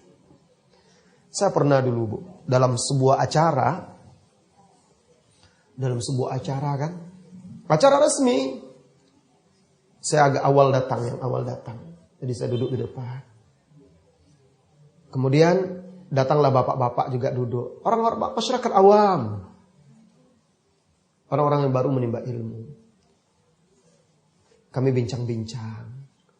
Tiba-tiba datang beberapa orang yang nampak dari penampilannya orang yang sudah lama belajar agama. Datang, Assalamualaikum, jabat-jabat satu-satu. Giliran bapak ini dilewati. Lewat. Kemudian duduk di depan. Wah, saya jadi malu.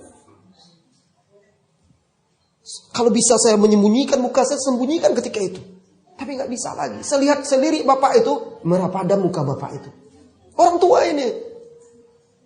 Jadi kenapa? Apakah karena dia tidak berjenggot?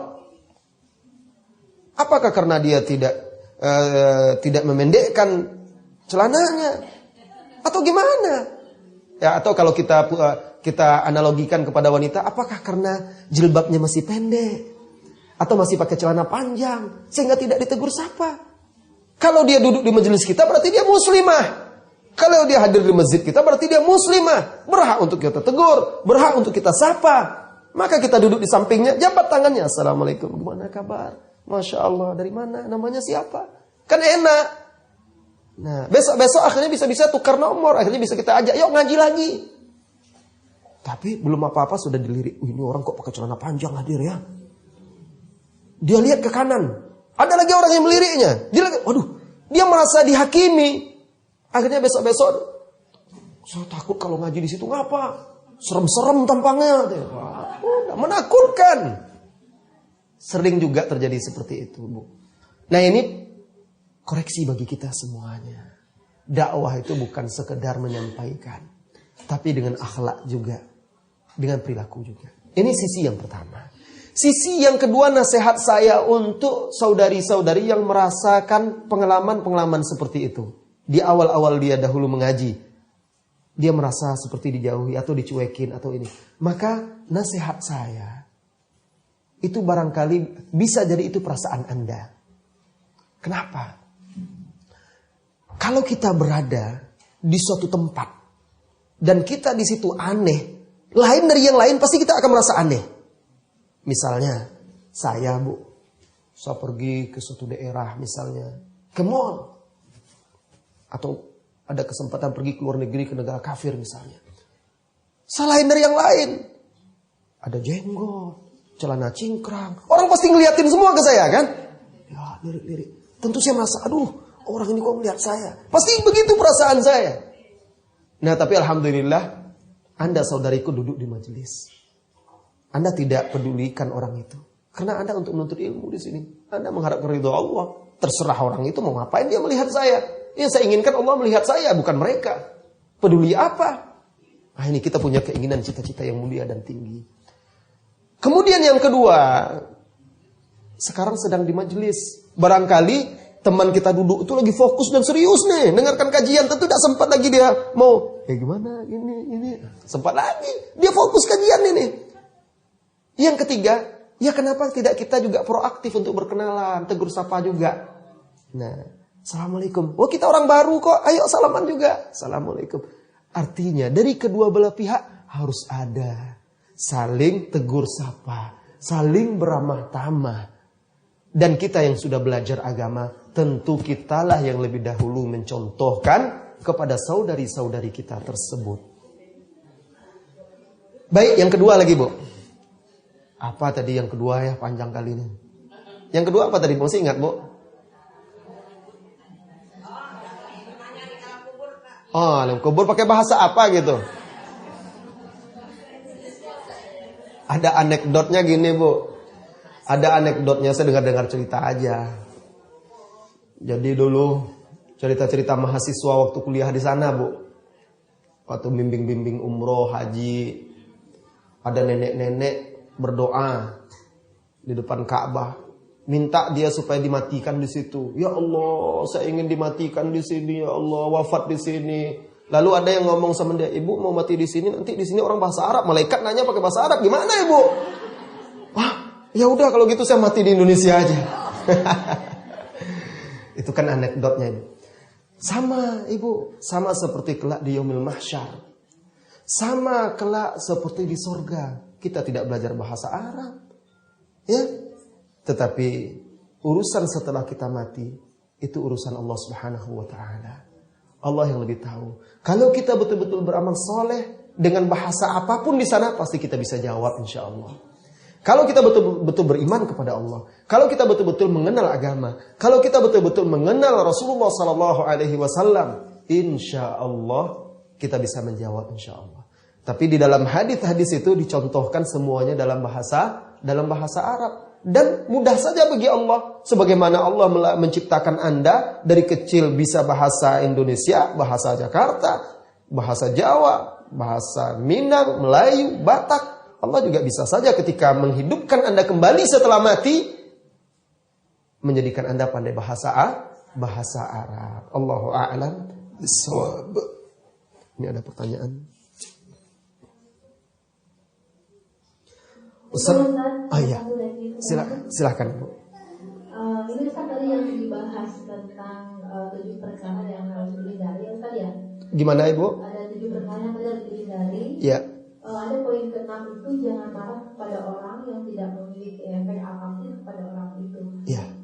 Boleh Ustaz jelaskan mungkin kita marah kepada siapa yang ada efeknya itu contohnya seperti apa gitu Ustaz? Iya. Terima kasih. Waalaikumsalam warahmatullahi wabarakatuh. Misalnya kita punya anak, misalnya Ibu ya, disuruh pakai jilbab tidak mau, lalu kita marah kepada dia. Kita wujudkan marah kita itu dengan tidak menegur dia, menyapa dia. Tujuan kita agar dia sadar, kenapa ibu saya tidak menyapa saya. Nah, atau kita punya teman nih, keliru, salah. Akhirnya kita tegur dengan cara kita menjauhi dia. Tujuan kita apa? Agar dia sadar. Dan kita yakin itu akan bermanfaat, berguna bagi dia. Lihat di zaman Rasulullah SAW, sahabat yang tidak ikut berjihad dalam perang Tabuk ada 3 orang. Di dalam surah Taubah Allah ceritakan wa 'ala thalathatil ladzina khulifu. Dan ingatlah kisah 3 orang yang tidak ikut serta perang Tabuk. Tidak ada uzurnya ketika itu, tidak ada alasannya. Sehingga di kota Madinah yang tinggal waktu itu, wanita, anak-anak, orang tua yang tidak mampu berperang, orang munafikin, dan sahabat ini. Dan dia keliru. Ketika Rasulullah SAW pulang dari perang, orang-orang munafikin datang semuanya membuat alasan-alasan palsu. Sahabat ini berkata pada dirinya, saya bisa saja bersilat lidah, membuat alasan palsu di hadapan Rasulullah SAW dan dia akan terima saya. Tapi saya takut Allah akan menurunkan wahyu kepadanya, lalu menyampaikan kebohongan saya itu. Akhirnya dia pilih untuk berterus terang, jujur. Dia berterus terang kepada Rasulullah SAW. Rasulullah katakan, amma hadza faqad sadaq. Si fulan ini sudah benar, tapi Rasulullah marah karena dia salah. Dan Rasulullah hukum ketika itu, kaum muslimin semuanya tidak boleh berkomunikasi dengan dia, tidak boleh berinteraksi. Sampai suaminya pun tidak boleh mendampingi, menjaga dia, melayani dia selama 40 hari. Bayangkan. Pergi dia berbelanja ke pasar, Bu, tidak mau orang melayaninya. Tidak mau melayaninya. Sampai dia berjumpa dengan saudaranya, ada sepupunya. Lalu dia ucapkan salam, assalamualaikum. Saudaranya itu diam saja. Sampai dia berkata, wahai fulan, tidakkah engkau mengenalku? Bukankah engkau mengetahui bahwa aku juga berjuang untuk agama Allah dan segala macamnya? Diam saja dia. Begitu dihukum. Marah. Tapi bermanfaat. Akhirnya apa? Turun ayat Allah, menerima taubatnya. Nah, jadi ada marah itu bisa berguna. Tapi ada orang, kalau kita marah, malah membuat dia semakin menjadi-jadi. Amar ma'ruf nahi mungkar misalnya. Ada orang yang bisa kita mencegah kemungkaran itu, marah kepada dia. Ada kalau kita marah kepada dia, malah kita dipukulnya. Ya, sehingga tidak wajib lagi kita mencegah kemungkaran. Atau marah karena Allah Subhanahu wa ta'ala. Anda marah kepada anak, Anda marah kepada teman. Tujuannya adalah untuk memperbaiki dan menasihati dia. Jika Anda yakin, marah Anda bisa memperbaikinya. Jika tidak, maka apa gunanya Anda marah? Cukup Anda perbaiki dengan cara yang lain. Misalnya dengan merangkulnya. Dengan berlemah lembut kepada dia. Atau dengan cara apa saja yang bisa memperbaiki dia. Allahu a'lam bissawab. Pertanyaan, Ustaz, bagaimana dengan isu tentang Syiah yang sering membuat resah dan ketakutan?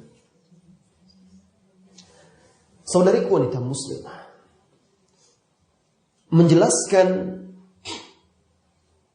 kesesatan kelompok-kelompok yang sesat adalah wajib. Agar kaum muslimin tidak terpedaya dan waspada. Maka para da'i, para ulama, atau siapapun dari kita yang sanggup dan mampu untuk menyampaikan dan menjelaskan tentang kesesatan Syiah itu adalah wajib. Tetapi beda antara menyampaikan tentang bahaya kesesatan Syiah, bahaya-bahaya akidahnya, beda dengan menyebarkan isu-isu dan propaganda-propaganda yang kita dapat di internet. Isu-isu yang tidak jelas. Kita sebar-sebarkan, saling sebarkan broadcast ke mana-mana saja. Berantai satu dengan yang lainnya. Sehingga akhirnya orang khawatir, cemas, takut. Oh, 2018 akan terjadi kudeta orang-orang Syiah. Oh, ini, itu, apa, dan segala macam. Dari mana beritanya? Kan cuma dari internet. Atau begini, orang Syiah sudah punya pasukan ini, sudah pun kita harus siap-siap.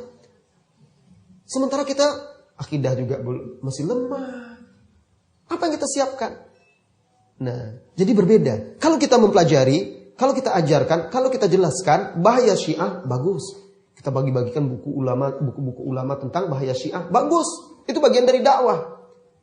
Tetapi ikut serta pula menyebarkan propaganda, isu-isu yang membuat orang terlalu berlebihan, membuat orang cemas dan takut, maka itu malah melemahkan kaum muslimin, tenggelam dalam kecemasan dan ketakutan, sibuk saja mencari berita-berita, sementara mempelajari akidah belum selesai. Nah, jadi sikap kita adalah jangan takut kecuali kepada Allah. Kemudian yang kedua, kalau kita betul-betul berpegang teguh dengan agama, bersatu di atas Al-Quran dan Sunnah, di atas manhaj salafus saleh, jalan para sahabat dan ulama-ulama terdahulu serta ulama-ulama sekarang yang mengikuti mereka, insya Allah kita pasti kuat. Walaupun mereka banyak, karena kekuatan kaum muslimin, orang-orang yang beriman bukan dari jumlah yang besar, bukan dari persenjataan dan segala macam, tapi dari ketakwaan mereka, dari kesalehan mereka, dari kekuatan mereka dalam memegang agama Allah Subhanahu wa ta'ala. Silakan kalau ada pertanyaan yang lain. Iya, silakan. Tentang apa? Ya.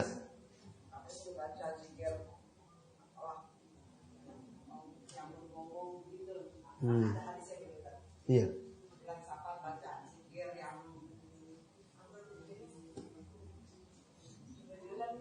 Iya.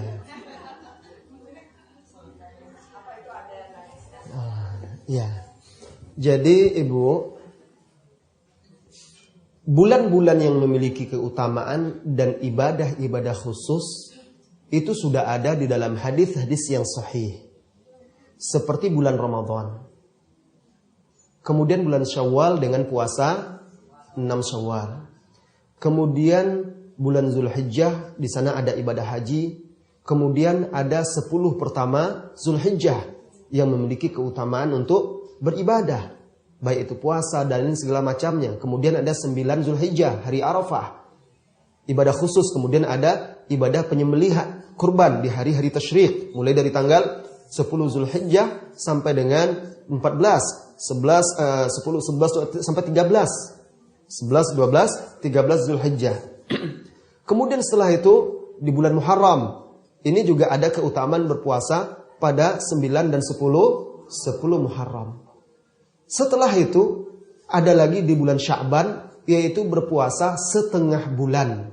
Bukan berpuasa pertengahan bulan, tapi selama setengah bulan. Rasulullah SAW berpuasa setengah bulan dari bulan Sya'ban. Nah, bulan-bulan selain itu tidak memiliki ibadah-ibadah khusus. Zikir-zikir khusus itu tidak ada. Kalau ada hadis-hadis yang disampaikan, maka hadis-hadis itu termasuk dalam kategori hadis-hadis dhaif dan sebagiannya adalah hadis maudhu atau palsu. Seperti keutamaan ibadah ada di bulan Rajab. Ada ibadah khusus, sholatnya juga ada ya, zikir khusus di bulan Rajab. Itu hadisnya lemah. Kemudian juga nisfu Sya'ban, ya, ada ibadah khusus malam nisfu Sya'ban, itu juga hadisnya lemah. Yang menjelaskan ulama-ulama kita seperti Imam As-Suyuti, salah seorang ulama dalam mazhab Syafi'i, di dalam kitabnya Al-Amru bil Ittiba' wan Nahyu 'anil Ibtida'. Nah, kitab ini sudah ada terjemahannya, bisa kita baca. Di situ dijelaskannya ibadah-ibadah yang dijalankan oleh orang di bulan-bulan tertentu tidak ada contohnya dari Rasulullah SAW. Termasuk juga di bulan Safar tidak ada zikir khusus, doa khusus, ibadah khusus. Sama seperti bulan-bulan yang lainnya, di sana boleh puasa Senin Kamis, boleh puasa 3 hari pertengahan bulan Hijriyah itu yang dikenal dengan Ayyamul Bid, hari-hari putih. Nah, adapun zikir, doa sama saja semuanya. Allahu a'lam bissawab.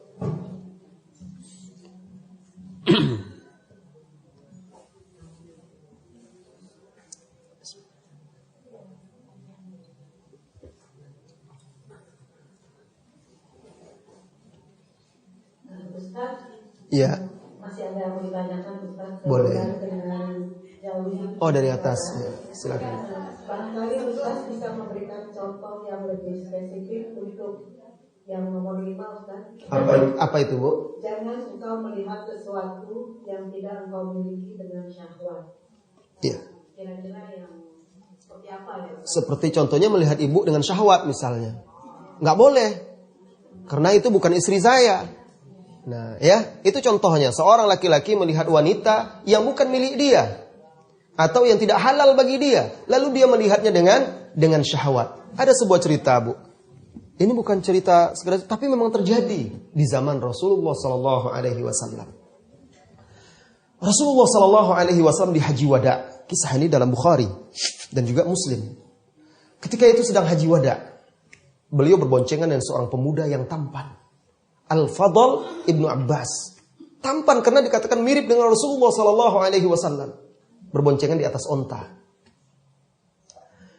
Lantas di situ juga ada Al-Abbas, ayahnya Fadl, paman Rasulullah SAW, Al-Abbas radhiyallahu anil Abbas. Datanglah seorang wanita dari suku Khuz'am, wanita Khuz'amiyah. Dikatakan di situ Cantik. Orang Arab, Bu. Arab asli. Asli di sana. Cantik. Dia bertanya tentang agamanya. Tentang ayahnya atau ibunya yang pernah berniat, ayahnya yang berniat untuk haji tapi tidak sanggup karena sudah tua. Tidak bisa lagi. Dia bertanya bolehkah dia menghajikan atau tidak. Ketika wanita itu sedang bertanya kepada Rasulullah SAW meminta fatwa, Al-Fadl menatap wanita itu. Wanita itu pun menatap Al-Fadl. Rasulullah tahu. Dilihatnya dua orang ini saling tatap-tatapan ini. Maka Rasulullah palingkan dagu Al-Fadl. Gini. Lalu Rasulullah lanjutkan penjelasannya. Rupanya Al-Fadl melihat pula dari sebelah sini. Wanita itu melihat lagi. Lalu dipalingkan lagi oleh Rasulullah dagunya. Gini lagi. Sampai 3 kali dia melihat lagi ke situ. Bayangkan. Karena sering Rasulullah membolak-balikkan, memutar-mutar dagu Al-Fadl. Apa kata ayahnya? Ayah Al-Fadl ini. Ya Rasulullah, lawaita unuqa ibna ammik. Wahai Rasulullah, kenapa engkau putar-putar leher anak pamanmu? Apa kata Rasulullah sallallahu alaihi wasallam? Ra'aitu syabaini.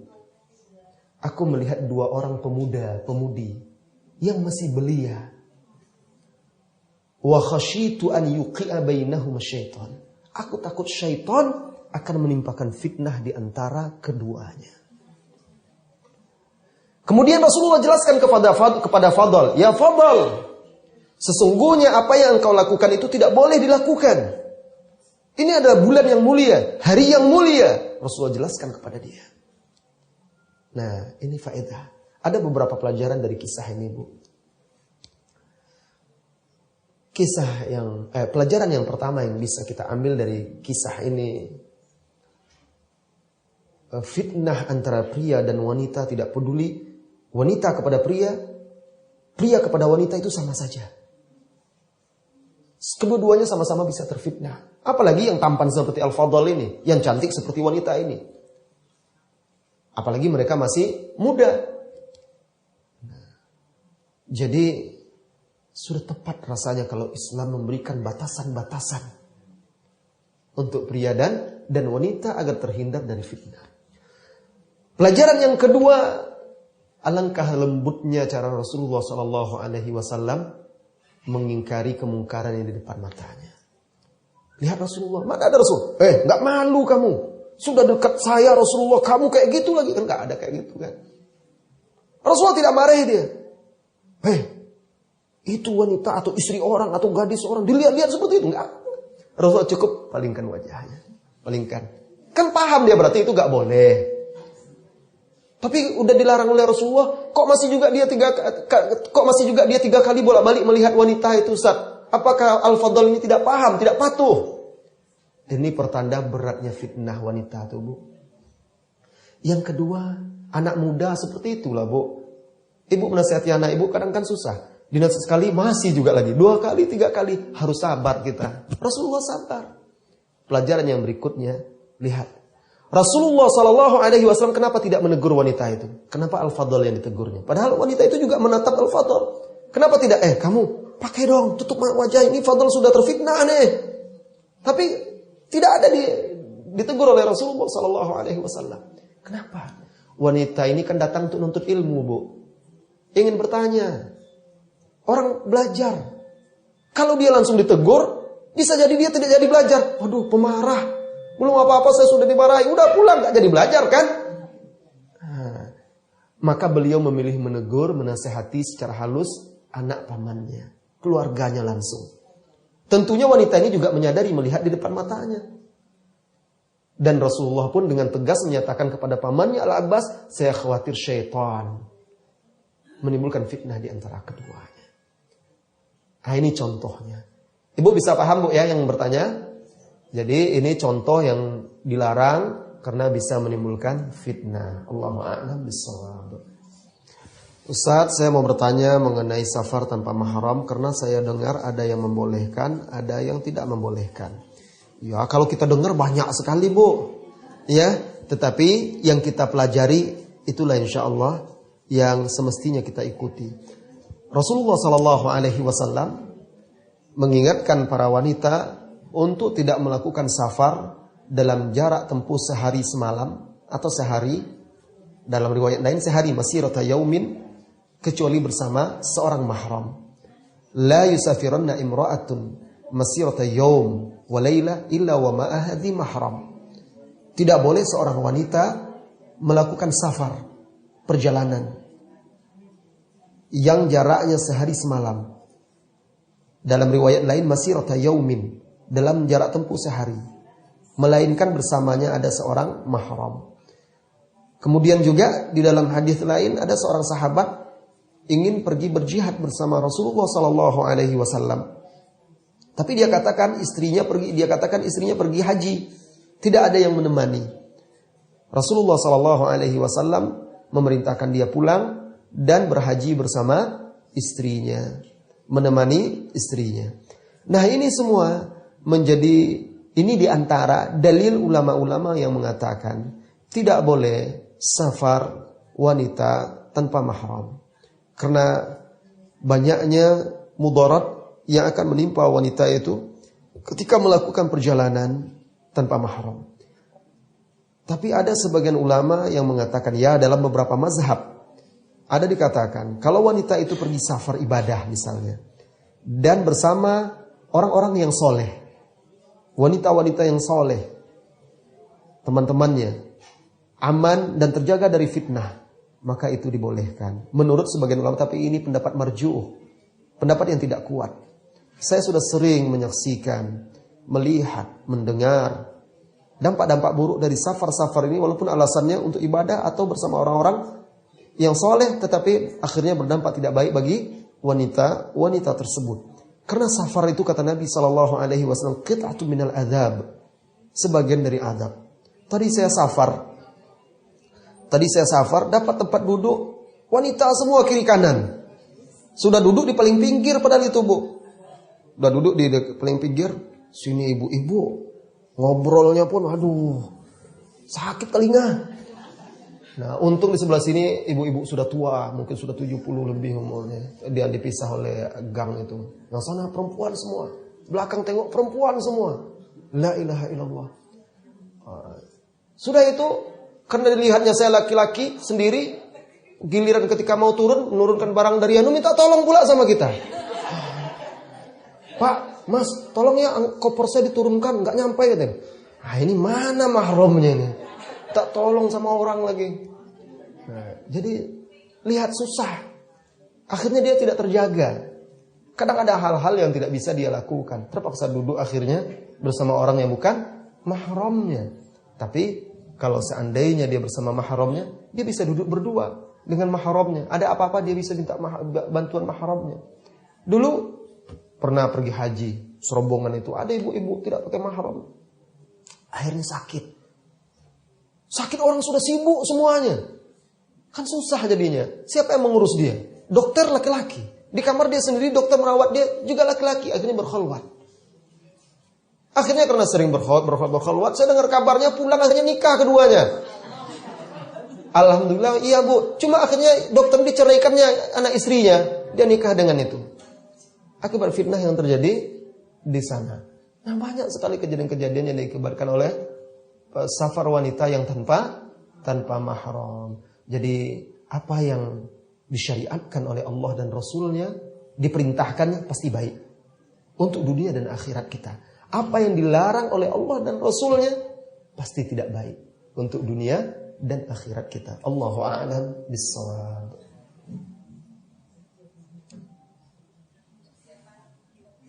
Iya, kita tutup lagi Ibu ya.